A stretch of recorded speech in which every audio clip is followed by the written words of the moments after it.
Hello, everyone. This is Volts for January 22nd, 2025. What's the deal with pumped hydro energy storage? I'm your host, David Roberts. As solar and wind power flood onto the grid, the value of energy storage that can smooth them out and fill in their gaps increases. In particular, there is growing interest in longer duration storage, at least longer than the 10 hours or so that can be cost-effectively covered by lithium-ion batteries. One such form of storage, an old form that has been getting a new look, is pumped hydro, which involves pumping water uphill when there is a power surplus on the grid and releasing it downhill through generators when there is a deficit. Think of it as a big wet battery with reservoirs of water as the anode and cathode. Pumped hydro has typically been built where there is a river in just the right formation, which limits its application. But lately, developers have been pursuing what's called closed-loop pumped hydro, which involves two reservoirs, one high, one low, that exchange water through a pipe. No rivers or dams are involved, which broadens its geographic potential considerably. That is the kind of project that today's guest is working on. Erik Steimle is the Chief Development Officer for Rye Development, the leading U.S. developer of closed-loop pumped hydro systems. The company has projects in various stages of pre-construction advancement in Kentucky, Oregon, and Washington. I'm excited to talk to Steimle about the technology and engineering involved, the economics of the industry, and how he views the competition between different forms of energy storage.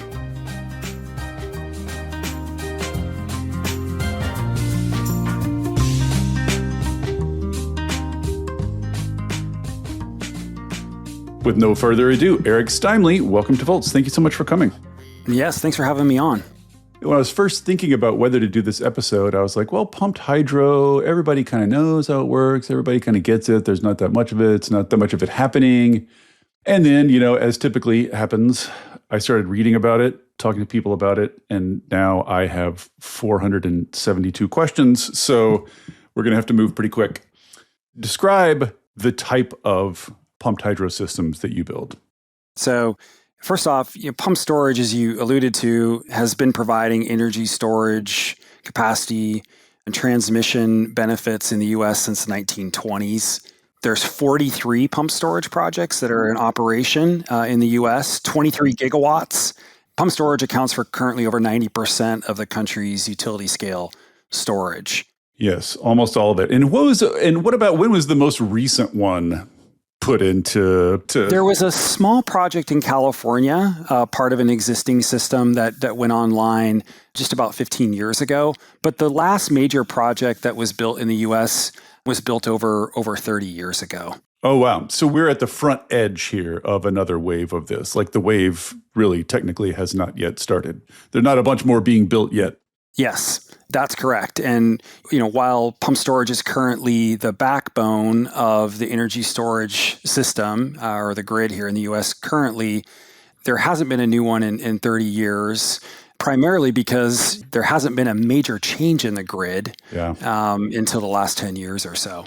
Yes, and I have many questions about those changes and what they portend. But one of the things I wanted to ask is, so the pump storage systems that are up and running now, are they all open loop? Is closed loop a genuinely new thing?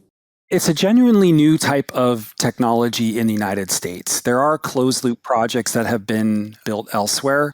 So yes, currently in the U.S., pump storage projects include one new artificial pond or reservoir, and then typically the lower reservoir is an existing river or lake that's used for the system.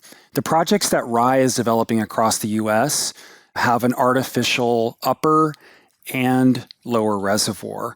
So the system is essentially filled with a sustainable source of water one time. The reservoirs are lined and sealed. And so the water is just moving back and forth between two artificial ponds based on the demands of the grid. So these are much more environmentally sustainable projects than traditional hydropower, and typically they're easier to permit. And also, we have more flexibility on where these types of projects can be located. Let's start with the environmental. So just like, I think the main thing to tell ordinary people that they probably don't know up front is just you're not messing with any natural water systems. You are not an ongoing consumer of water. You fill the pool up once, and then you're just moving the water back and forth. So in terms of ongoing water consumption, you're just compensating for evaporation, right? That's correct. And that's what, per year, how much evaporates? 1%, 5%? It depends, obviously, where the project is located in the U.S. Some parts of the U.S., evaporation is much higher than others. In some cases, just building 2 artificial ponds on a landscape, you can have a net gain of water, right? If it's in a particularly wet environment, which Right. you need to manage that as well. You may need to, have some releases. But in general, yes, there is some loss from a sealed, closed system in the environment. So we're typically talking about a couple 100 acre-feet of water per year to operate a project. So we'd have some seepage and evaporative losses. That's a really small amount of water when you think about the type and amount of storage a new pump storage project can provide, especially since, typically we're contracting this water from an existing municipality or a local district that has water to sell for industrial purposes. So, they're looking to sign up new customers. They're looking at how much water are you going to use? What is the tax base and jobs that you are providing with this new industrial use of water? And pump storage is an amazing asset from that standpoint. A lot of new tax base, a lot of jobs associated with it. This is essentially a domestic source of energy storage that uses relatively little water to operate.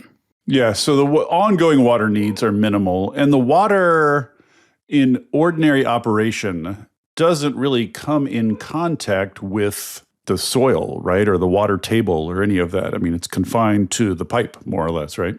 Yes, correct. So you have an upper and a lower reservoir. These reservoirs are lined. So there's either a geomembrane or an asphalt or concrete type liner. So the water itself, when it sits in these reservoirs, is not coming in contact with the natural environment. And then, as you said, there is a pipe or penstock that connects the upper and lower reservoirs with the powerhouse itself. Pump storage works just like a traditional hydro project. During periods of time of increased demand for electricity, but the wind isn't blowing or the sun isn't shining, you can release water from that upper reservoir and generate electricity. And then conversely, during periods of time when there's excess supply of intermittent renewables, you use that energy to pump water back up the hill and then store it again. And the cycle just repeats itself based on demands from the grid. So yeah, the reason I started here is just that I think that when people typically hear pumped hydro, the very first things they think of are dams and rivers and needing a bunch of water. So I just wanted to get it up front. There's no dam, there's no river, and there's a fixed amount of water up front, but no basically trivial ongoing water demand. Just wanted to get that on the table. Yeah, that's correct. Yeah, it's a totally new way of looking at new large-scale hydropower in the United States. Obviously, if you are relying on dams or rivers or areas with abundant water, all those are geographic restrictions. You are not restricted by any of those. So what is the geographical space open to you? Like, what are the geographic limiters, basically? You need a hill. Anything else? Great question. We do need some topographic relief or a hill between the two reservoirs. For rise projects, we're typically looking for 500 vertical feet of relief between the two artificial ponds. Although there are pump storage projects with topographic relief or head that is less than 500 vertical feet, but that's typically what we're looking for. So somewhere between 500 vertical feet and 2,000 vertical feet of head, which, when you take a look at the United States, for instance, there are vast areas in the United States that could accommodate this type of project. Yeah, we got a lot of hills, and that's it. So other than that, you could plop one of these down almost anywhere. That's correct. Yeah, you need some proximity, obviously, to transmission and load. Yeah, that was my next question. What are the grid limiters? Do you need a pretty fat connection, right? And getting a new connection, as Volt's listeners are well aware of at this point, takes a while. Yes. I mean, this type of storage does have the same types of constraints with interconnection that other types of storage would have, or that new generation is seeing across the United States. But yes, you need to, site this type of project near an existing high voltage transmission corridor, have a source of water, and then, of course, have the geology necessary to support this type of construction, so reservoirs in the penstock. But we're seeing more and more a lot of interest and ability to develop these types of projects on lands that are often passed up for other types of energy generation. So, we have a new project that we're pursuing in Kentucky on former mine lands. Yes, very cool project. This is the abandoned mine, right? Yes, that's correct. The Lewis Ridge Pump Storage Project, it's in Bell County, Kentucky. It's located at the site of a former coal mine and could help replace energy industry jobs that were lost as the coal plants retired. So a lot of former mine sites offer ideal conditions, including elevation changes, access to transmission that's often there, available water sources, and of course, a local workforce. Yeah, true. And then I guess you need some connection to load, although I guess if you're plopping down near a big transmission connection, you're probably pretty close to load if you find one of those. Yes. Of course, willing landowner, local support. But I mean, these types of storage projects don't have the hard rock mining or the foreign supply chain issues that we typically talk about when we're talking about batteries. The largest costs for the project are concrete, steel, and labor. Are the pools made of concrete? Yes. So the reservoirs, are typically a cut and fill type reservoir. And then the surface, the interior surface of the reservoirs typically are concrete or asphaltic concrete lined facility. And then steel pipe. But that is a lot of concrete. Yes. I mean, 2 giant pools. It is substantial CapEx we're talking about, is it not? It is. Yes. So one of the disadvantages of pump storage compared to lithium-ion is the initial CapEx for the project. Most of the projects that Rise looking at, they're in excess of $1 billion. In fact, most of the pump storage that's being looked at in the U.S. are projects that range from, I would say, $1 to $3 billion. Now, these are large projects, so we're talking about, storage projects that could provide on-demand capacity or storage for a long period of time for entire urban regions. So they are significant in size. And the one way to think about this that's different than batteries or lithium-ion batteries is just the long life of pump storage.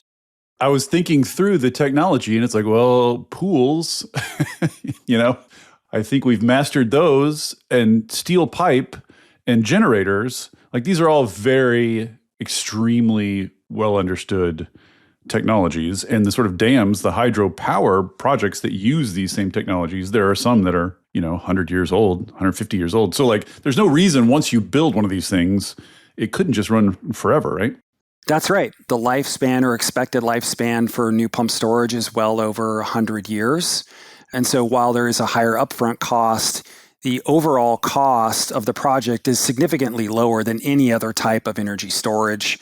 And that's, something that's held up for the hydropower industry by DOE and lots of other. Right. Well, that just sort of depends on the time horizon of your money, yes, doesn't it?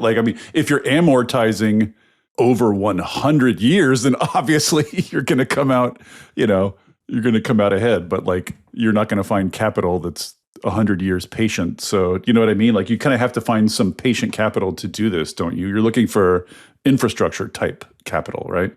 Yes. Although, is there any VCs involved in any of this? So Rise Capital comes from 2 sources. So Rise is owned by EDF Inc.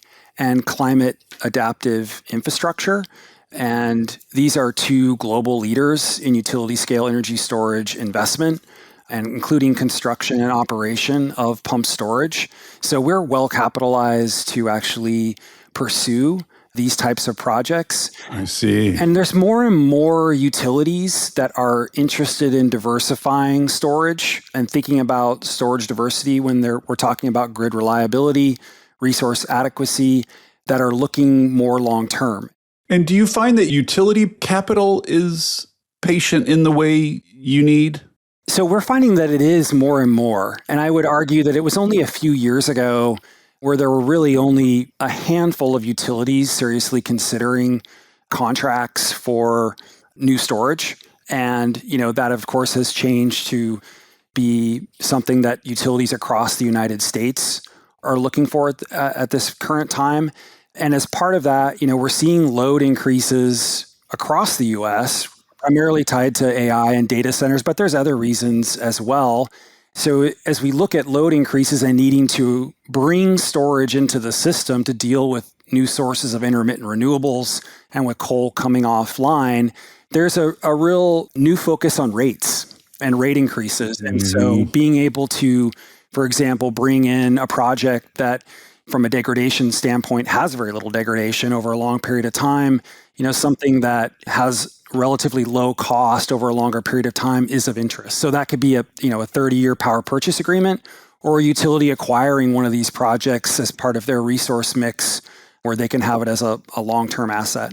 Right. How many, none of your projects are currently under construction. I want to talk about the timeline later, but none of your projects are currently under construction. How many are in the pipeline somewhere? Yeah. So in the US right now, there's more interest in new pump storage than ever before. These aren't just RISE projects, but there's over 90 pump storage projects that are proposed in the FERC queue. Oh, interesting. So that's over 50 gigawatts across the United States, including Hawaii and Alaska. And RIE development has the first construction ready project of all these projects being looked at, but a lot of these projects are in the early stage of design, and that's in part by what I was saying earlier. There hasn't been a strong interest in vast amounts of storage until fairly recently, and a lot of these projects, are projects where there's a focus or an interest or a market need in the 2030s. So we're just sort of seeing the start of real growth here.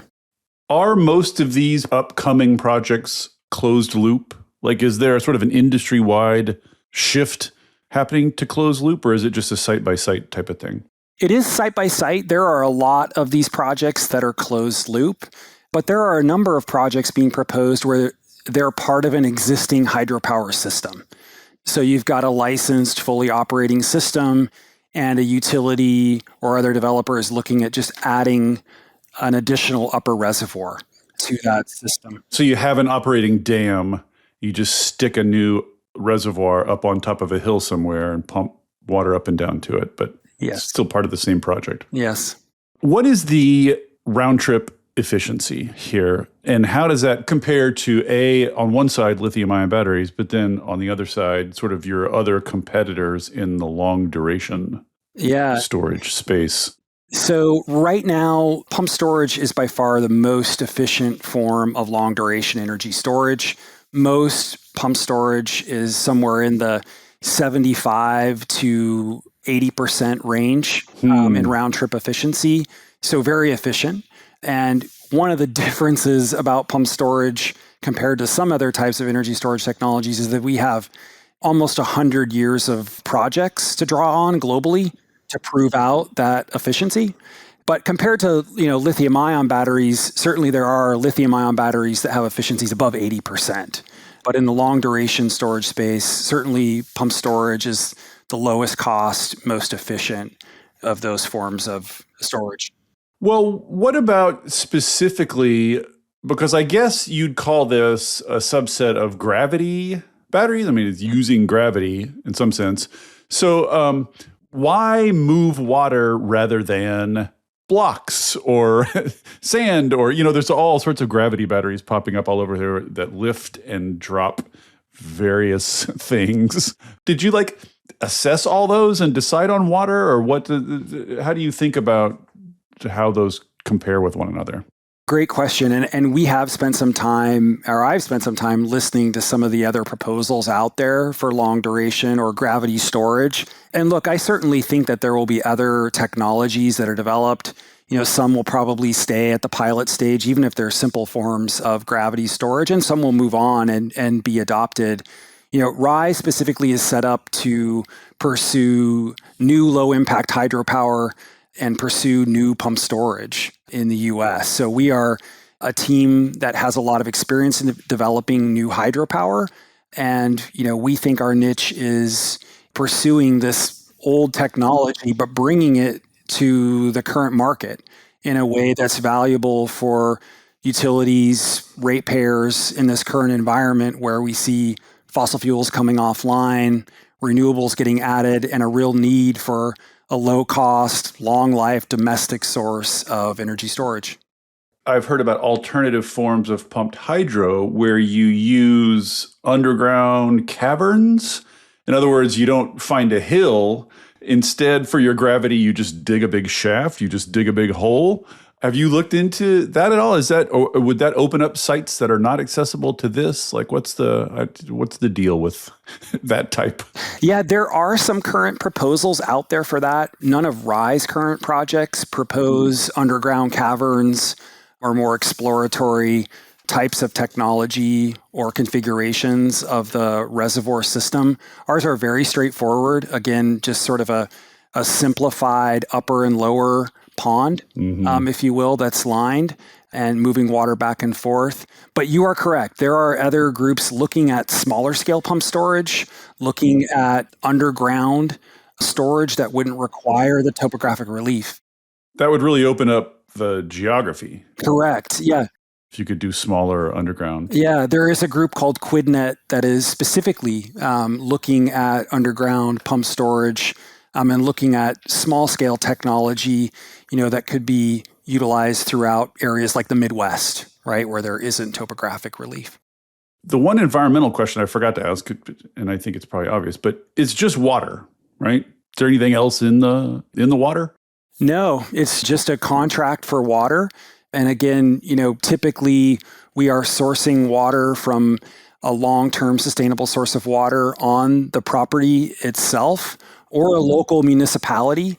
Could you theoretically use like salt water or dirty water, sewage water? Like, do you need a particular grade of water? No, you do not. You could certainly use gray water. And there is pump storage that currently exists.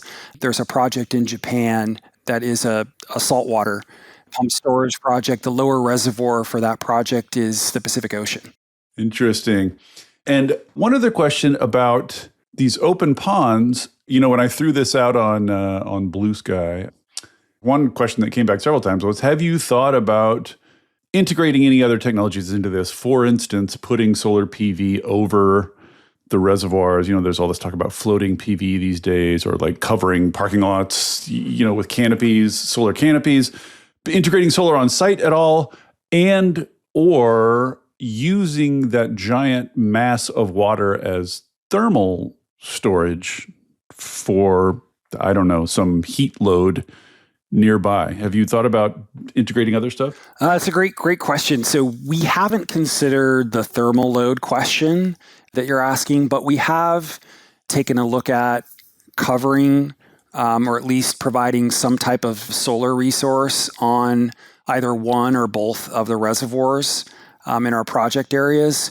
One is a additional on-site source of generation, but two is a way to decrease evaporation. We have two projects that we're looking at now that will likely incorporate floating solar as part of the pump storage project. Interesting. Won't that be fun? Do you build in cold climates? And if so, what do you do about freezing? Yeah. So pump storage is certainly a resource that is constructed and operates and is quite reliable in cold areas. I mean, you can just point to the Alps in Europe, where pump storage has been the choice of storage for Europe now for 20-some years. I mean, a lot of the new construction of pump storage has been in Europe and has specifically been in the Alps. When you think about icing or the issues associated with the cold, one thing that's helpful with pump storage is that you're not retaining water for very long periods of time. You're typically moving water back and forth, every couple of hours, or cycling things a couple times a day. So it doesn't give the ability, or you don't have some of the typical freeze issues that you would. I see, just because the water's in motion more. That's correct. More often, basically. And so You mentioned cost, and I guess, it gets a little devilish here. Comparing Yeah. things, it's still a little different to know like what time horizon, what, based on power, whatever. But so you say over the lifespan of one of these Yes. installations, they are cheaper than any other form of energy storage. Yes. But they're more expensive up front. That's correct. In terms of just CapEx. So how big of a challenge is that to your business? Like, you know what I mean? Like I'm constantly, when I'm talking with people about clean technologies, run into this, the same shape of dilemma over and over and over and over again, right? More upfront CapEx savings over time. How do you find the sources of capital that care about that argument? Yeah. That will hear that argument. Is that a challenge for you? No, it absolutely is. And it is the right question, I think, for pump storage. And look, you certainly, we talked about the long lifespan of the project, 100 plus years, but you don't need 100 years. You don't even need 50 years to make the economic case, depending on the project, its location, and the needs for storage in a geographic area, to make the case from a cost standpoint for pump storage. Just to give you some numbers, like the U.S. Department of Energy has consistently described pump storage as, the long duration energy storage technology with one of the lowest levelized costs of storage. So the DOE has pegged that, between $70 and $170 per megawatt hour. And that's from a report, I think, in 2023. Rye Development is currently working with another pump storage developer, R Plus Renewable Energy, to provide an updated analysis for new pump storage projects that are being proposed across the U.S. Yeah, these closed loop, are they going to change the economics substantially? Like, are they cheaper? Is it going to be a different economic picture when they come into prominence? Yeah, so, just because they have two reservoirs instead of a project that might just add one upper reservoirs, those types of projects do cost more. But we're doing this analysis for Lazard's 2025, upcoming 2025 LCOS, a levelized cost of energy of storage report. And what we're finding in the analysis, and of course more to come, is that projects that are slated to begin construction in the next couple of years in the US, so this is pump storage, both closed loop and open loop, projects that would be online late this decade or in the 2030s are right within that range that DOE has consistently described for pump storage. So we're talking about projects with a levelized cost of storage in the $70 to $170 per megawatt hour range. So you can compare that to lithium ion, and in some cases that's more expensive, but in other cases it's not. Well, it sort of depends on how long you're storing in your lithium ion, right? Which is what kind of makes these comparisons tricky. Because in some sense, like being the cheapest long duration storage option is great, but there just aren't a lot of them. You know what I mean? That's not a heated competition. It seems like to me, and this is another question I got off Blue Sky a million times, so I'll just ask it straight out. Like, it seems like to me, what you're worried about is not that like electrolyzing hydrogen and then using it to run power plants is ever going to catch up to you cost-wise. You know what I mean? Like these other long duration are like flow batteries, but lithium ion, people used to say like, oh, it can do up to 4 hours economically. And then it was 6, and then it was 8, and then it was 10. And now I think people are saying 12, and the cost of lithium-ion batteries is only going in one direction. It's just going down, down, down, down, down.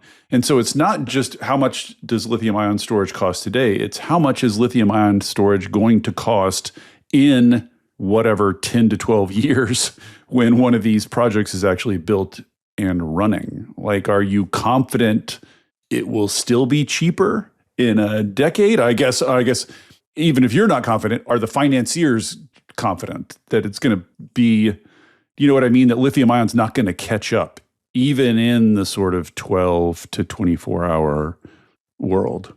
Yeah, so that is a great question. I think that for Rye, we're confident that lithium ion is not the only type of storage that's necessary when we look ahead. in the next 15 or 20 years. I mean, there's things that pump storage can provide, whether you're talking about, black start or specific capabilities during emergency outages, or talking about reliability, resource adequacy, that pump storage is not even comparable to lithium ion. But does that mean that pump storage is always going to be a winner over lithium ion? Certainly no. And I think you can look to certainly the short duration storage projects that have been contracted. So again, probably talking about 2 and 4 hour projects. Lithium ion is a great storage solution there. But when we're talking about storage, 10, 12, 16 hours or more, and then talking about something that has the ability to, cycle again over and over and over with very little degradation over decades of time. I mean, this is a technology that a utility is going to want to have as part of their storage resource stack if they can have it, right? If they have the geology and geography to support this type of project. Yeah, it's got that sort of infrastructure stability vibe to it. So, but again, about the timing of storage, I do have some questions, because when you look at sort of reading on the website, when it's talking about its advantages over lithium-ion batteries, it talks about its ability to operate in this 12 to 24-hour storage period. But if you go look at the project sites themselves, what they're saying is that they're going to offer like 8 to 10-hour storage, which is something that lithium-ion batteries could do. So I guess I'm just curious, like, in operation, are they going to be operating as short-term batteries? Are they ever in practice actually going to store energy for 20 or 24 hours? Do you know what I mean? Yeah. So in operation, these projects could store energy for longer durations of time, for sure. The actual capacity at which you'd operate the project would be less, right? If you were essentially storing or looking at it as a longer duration storage product. Right, but there's no time limit. Like, it's just water sitting in a pool, right? So That's you right. could just leave it sitting up there till kingdom come, Yeah. right? I mean, theoretically, you could store it forever as long as you wanted to. Yeah, that's correct. The time allotments for storage, like 8 hours, 10 hours. We have a project we're almost done permitting in Washington State that's 12 hours. Those are based on resource plans or RFPs or market analyses for individual utilities in those geographic areas. Like, what are they interested in? What sets pump storage apart for them from lithium ion? What are they interested in? So it doesn't mean that you couldn't use those projects for longer periods of storage. It's just that's how we've designed the projects, because we're essentially in the market of developing something that's valuable for those utilities. This is something I've run into when talking to other long duration storage type people, which is that everybody seems extremely convinced that we're going to need long duration storage, right? It's sort of like a conventional wisdom at this point. But there doesn't really seem to be an extant market for long duration storage. Like, nobody's really paying for long duration storage right now. So all these long duration storage technologies are kind of having to sort of compete in the short duration game while they wait for this market to show up. So I guess I'm just wondering if that sounds right to you. Like, is there, as you look around, is there a market for storage in the 12 to 24 hour period? That's correct. I mean, I think when you look at utilities that are procuring storage, they're looking to procure short duration and, sort of the easy projects first, and the more complicated or longer duration projects later. And it's not just that our projects are complicated per se. I mean, again, we're proposing projects that are primarily 2 artificial ponds on existing, brownfield sites, if you will. But, as more and more renewables come online and fossil baseload resources, more of them retire, long duration is something that is needed. But you're correct. The market today is pretty shallow. Yeah. And is that just a limiter on your growth as you see it, or are you sort of trying to persuade utilities to think longer term than that? Yeah, I mean, so we certainly have to compete with batteries, and we are certainly limited in where we can have projects or pursue projects to areas where there are utilities that are forecasting a need for this type of storage or this type of capacity, or have a particular interest in an energy storage resource that is domestic, local, hits certain thresholds for economic development. Look, in comparing job creation, economic development, and domestic jobs specifically all the way from the manufacturing stage through the 4+ year construction effort for these projects, it's not comparable. There's no lithium-ion project that's comparable. Right. But if you're an economist, right, you look at that as a demerit, right? Like you can get more storage with less labor with lithium-ion. So I guess, in economic development terms, if you're trying to sell it to a region, that's attractive. But in market terms, I'm not sure that's so attractive. Well, again, if we can provide a storage resource that is as cheap as or cheaper than something that is comparable in an RFP or, a project that is in a particular location that's really valuable to a given utility. I mean, look, the utilities are our customers in this.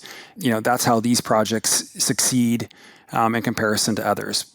But I mean, to your point, it is very competitive, and I think the storage market will remain competitive in the years to come. Yeah, and this, in terms of how these facilities are meant to make money, is just arbitrage, right? It's just storing when energy's cheap and generating when energy's expensive. Are there other revenue sources? Hey there, everybody. Don't worry, I'm not going to tell you about a new mattress or push a credit card on you. This isn't an ad. There are no ads on Volts. It is supported entirely by listeners like you. If you'll indulge me for a second, I'd like to ask for your support. I started Volts because we're all surrounded by depressing news about climate change and misinformation about clean energy, and it's never been more important to share the stories of the real people on the ground doing the real work of transition, and all the ingenuity and courage and public spirit they are bringing to it. People are hungry to hear these stories, to learn from and find inspiration in them. I've heard from people who changed majors or careers after hearing episodes of Volts, people using it in classrooms and community groups, even state legislators who have passed bills inspired by specific episodes. Sharing these stories matters. It makes a difference.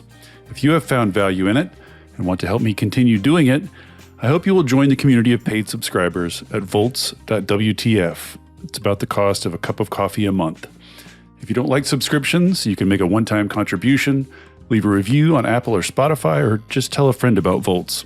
I am grateful for any and all support. If you're already a paid subscriber, thank you.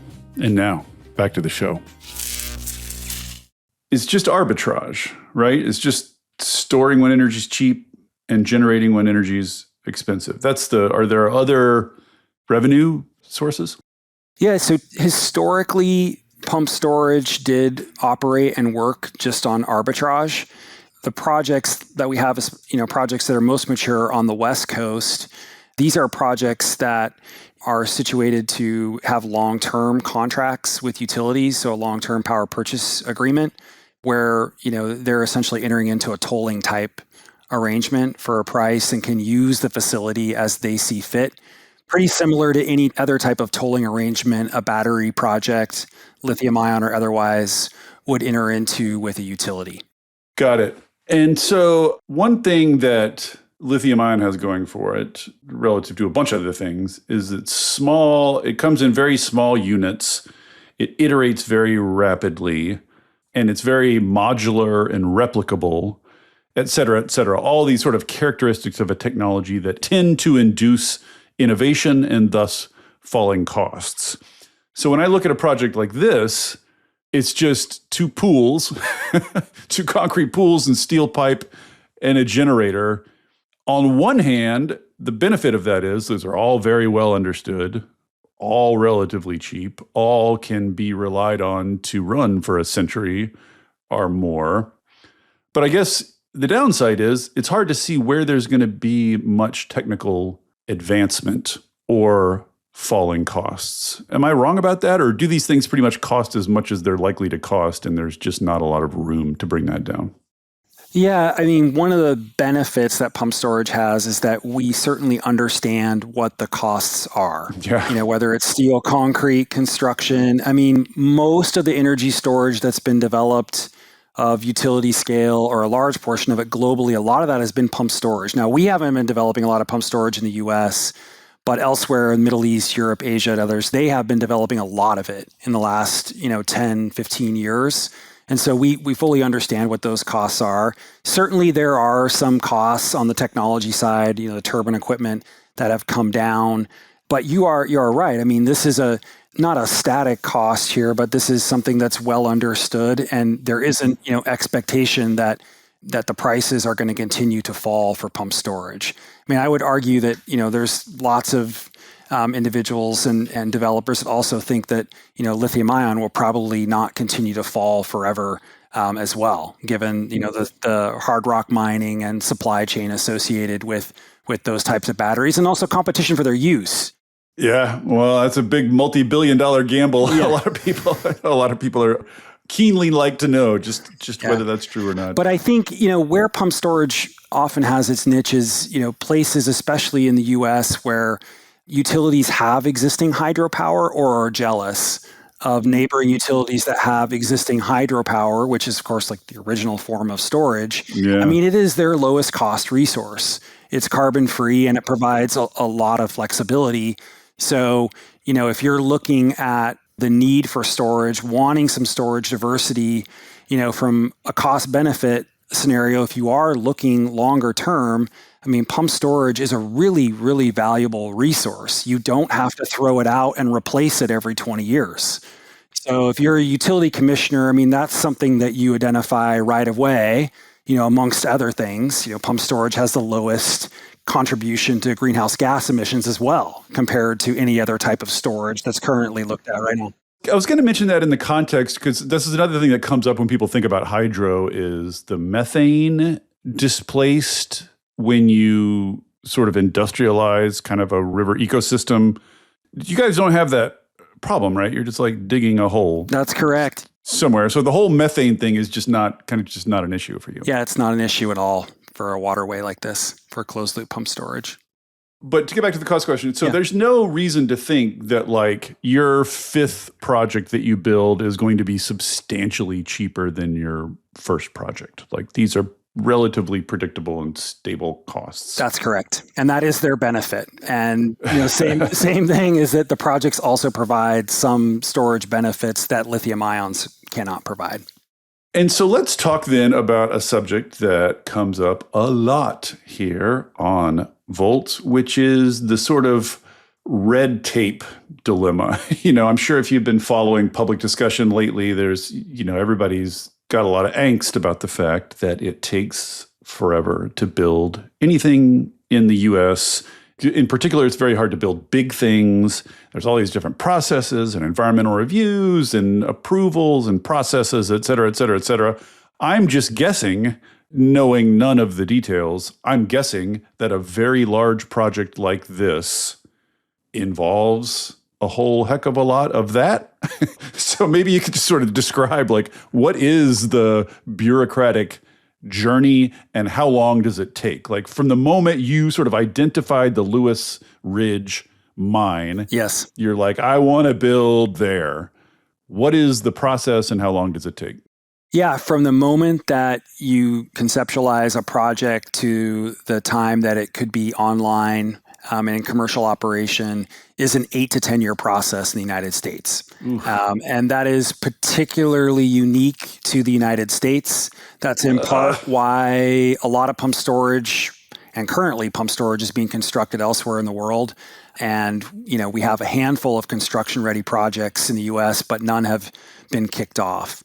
I'm guessing it's faster in other countries. Yes, everywhere else in the world, it's faster than in the U.S. Pump storage is somewhat disadvantaged compared to other energy storage technologies in the U.S. because it's federally regulated. That means more red tape or less? Yeah, so the Federal Energy Regulatory Commission is responsible for permitting and compliance for hydropower. So you're not messing with state regulators at all? No, some states do have regulations for this type of energy project or energy storage project, but some states don't. It kind of depends on the state. So as you can imagine, states like California or Washington or other states on the coasts do have a state process in addition to federal. And then, some states, have no state process associated with permitting like this. But the federal process in the US for a new pump storage project, even if it's 2 artificial ponds on the landscape, is roughly a 5-year process in the US. Maybe this is this is a tender subject for you, I bet, but like these closed loop projects do not run into a lot of the environmental issues and questions that you run into when you're dealing with rivers and dams, basically. Are they assessed differently? Are they assessed separately, or do they end up having to jump through all the same hoops?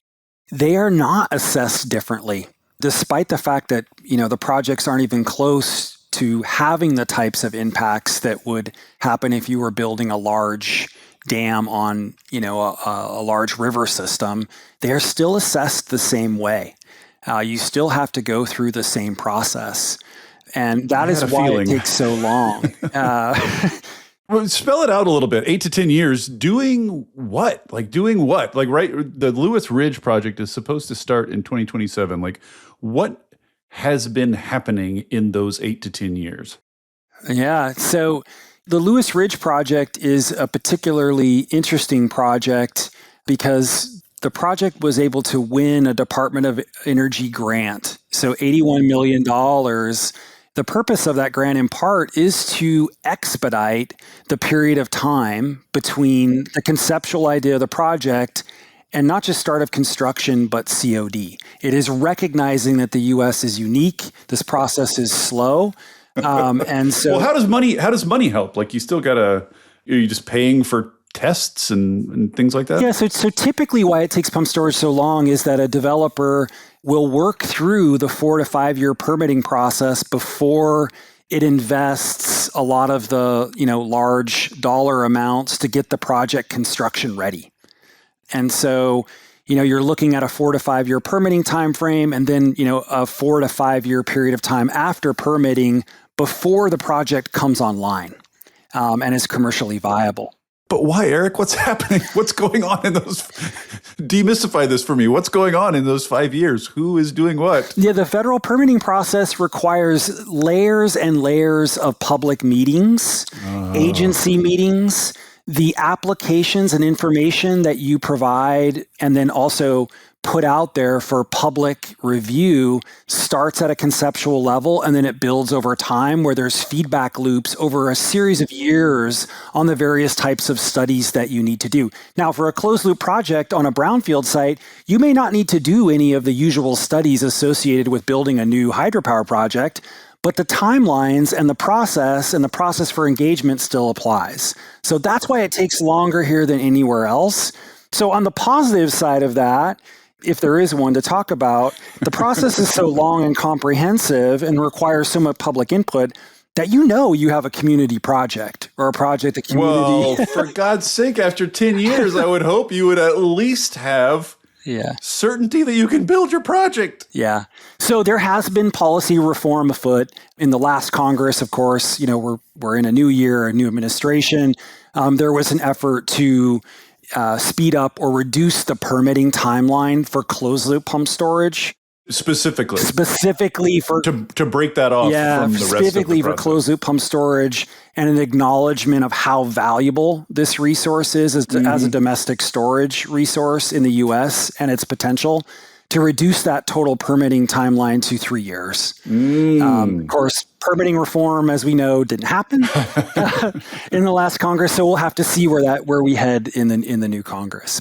Would you, there's an element of, feelings to all this, but do you feel like you have pretty decent bipartisan support for this? I'm guessing that just like getting on the radar at all is your main challenge. Like there's not some anti-pumped storage faction out there, is there?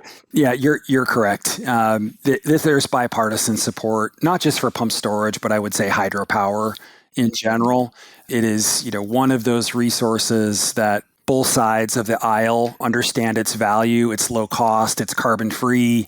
In many places, it's also existing hydro, is a defining resource of places where people recreate. So, it's bipartisan if not because it provides flood control and irrigation in addition to electricity, but it's something that has been and will continue to be, in many cases, the lowest cost on-demand form of carbon-free electricity.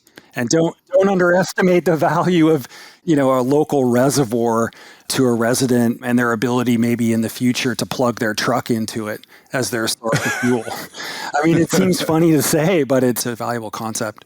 And the jobs too. But just to be clear, I always want to clarify this on these big projects, like the Lewis Ridge project. You're talking. It says 1,500 jobs for the 3 or 4 years that it's being constructed, right? There's a big flood of construction jobs.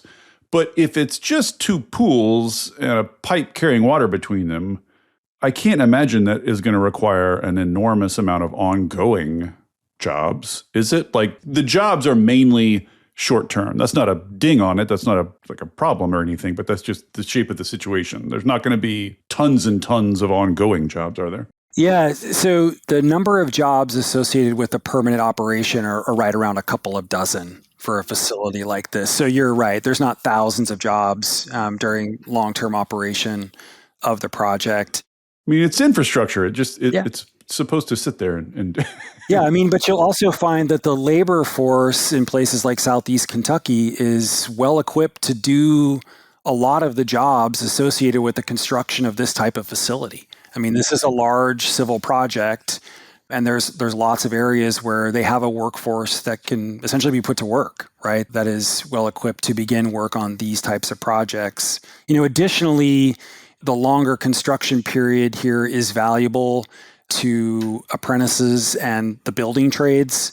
Attrition is real, and it's harder and harder for the building trades to find projects where they can bring an apprentice in, they can work the entire time on a project. Right, so you could study up and become a professional basically over the course of this. Correct, while going home to a family each night right. in the same location. So that's pretty valuable for labor. Well, it seems like a pretty obvious win for the locals. So I'm just wondering, is the word out? Are you getting calls? Given the geographic flexibility of this, you could put it almost anywhere.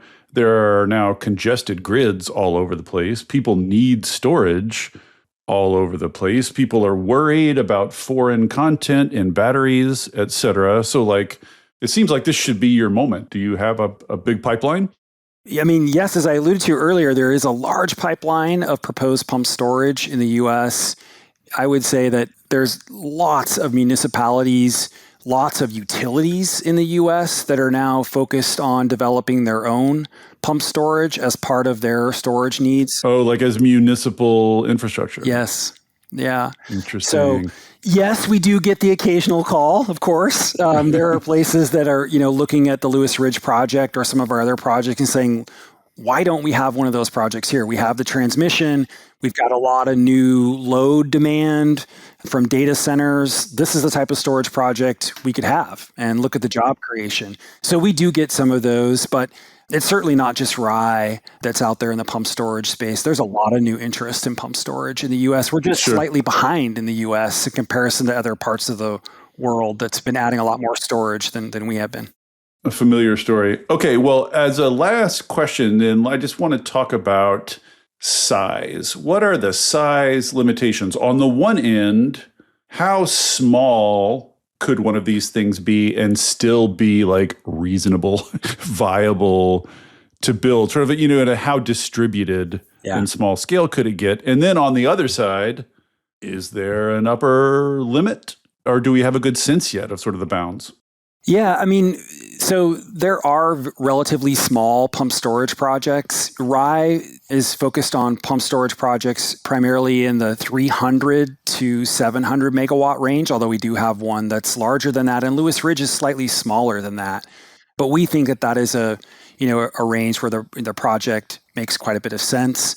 So we're focused on utilities that have and integrating the project in an area where there's a demand for hundreds of megawatts of storage and capacity that this project could accommodate.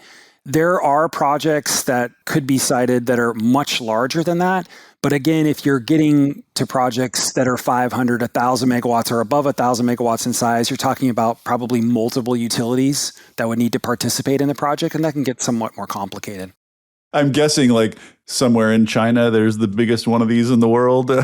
Like, is China building behemoth pumped storage? There are definitely new projects that have been built and brought online that are in the thousands of megawatts. Wow. I wonder what that looks like. Yeah. A lot of those are open loop systems. But, just to give you an example of size, our project in Washington State, the Goldendale Pump Storage Project, this is a 1,200 megawatt, 12-hour project. The largest features are just 2 60-acre ponds.